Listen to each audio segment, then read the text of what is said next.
Bapak Ibu guru hebat, perkenalkan saya Herlina SPD, calon guru penggerak Angkatan 9 Kabupaten Kudus. Saya akan memaparkan modul 1.2.A.8 koneksi antar materi modul 1.2. Koneksi antar materi ini menggunakan model refleksi 4P. Pertama, peristiwa, kedua, perasaan, ketiga, pembelajaran, dan keempat, perencanaan. Setelah saya menjalani pembelajaran dari modul 1.1 hingga modul 1.2, yang saya dapatkan adalah dasar dari pendidikan merupakan proses menuntun segala kodrat yang ada pada diri murid. Sedangkan tugas kita sebagai pendidik yaitu pamong menumbuhkan kekuatan kodrat agar murid dapat memperbaiki lakunya sehingga murid dapat mencapai keselamatan dan kebahagiaan yang setinggi-tingginya baik sebagai manusia maupun sebagai anggota masyarakat. Nilai dan peran guru penggerak yang terdapat pada modul 1.2 menjadi acuan dalam mewujudkan murid yang memiliki profil pelajar Pancasila. Poin pertama, peristiwa. Momen yang paling penting dan mencerahkan bagi saya dalam proses pembelajaran modul 1.1 hingga modul 1.2. Pada modul 1.1, pendidikan mengantarkan murid dapat mencapai keselamatan dan kebahagiaan, di mana proses pendidikan adalah menuntun segala kodrat yang ada pada murid, serta memberi murid memiliki otonomi diri agar mampu berdiri sendiri, tidak bergantung pada orang lain, mengatur dirinya sebagai manusia yang merdeka, untuk mencapai keselamatan dan kebahagiaan yang setinggi-tingginya, baik sebagai manusia maupun sebagai anggota masyarakat.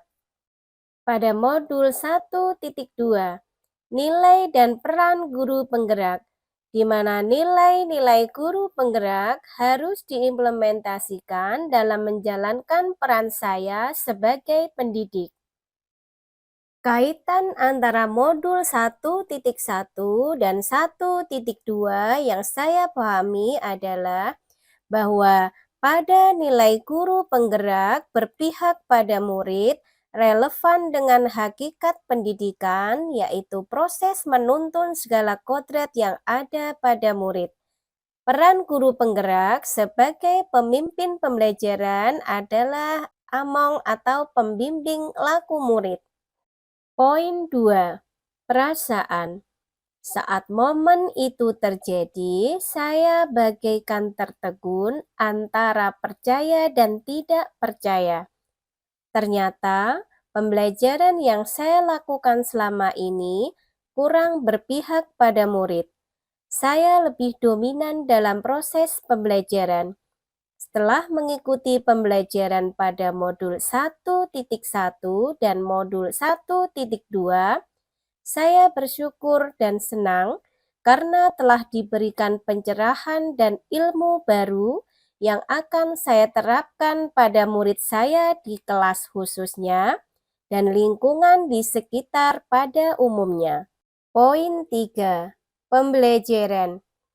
Sebelum momen tersebut terjadi, saya berpikir bahwa pembelajaran berpusat pada guru, pembelajaran hanya transfer ilmu dan menuntaskan materi pelajaran saja, dan penilaian lebih fokus pada aspek kognitif.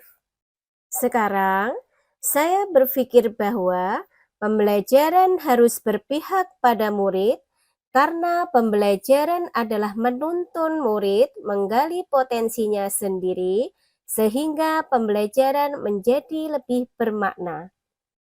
Penilaian tidak hanya sekedar penilaian kognitif, tetapi juga menanamkan pendidikan karakter atau budi pekerti.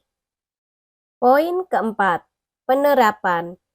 Rencana ke depan yang saya lakukan, yang pertama, Menerapkan pembelajaran berpusat pada murid, saya hanya menuntun kodrat, membimbing minat dan bakat yang ada pada murid.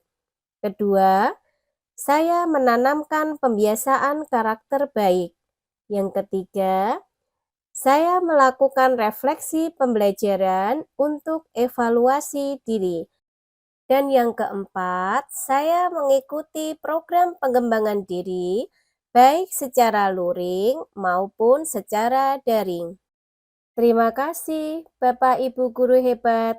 Salam dan bahagia.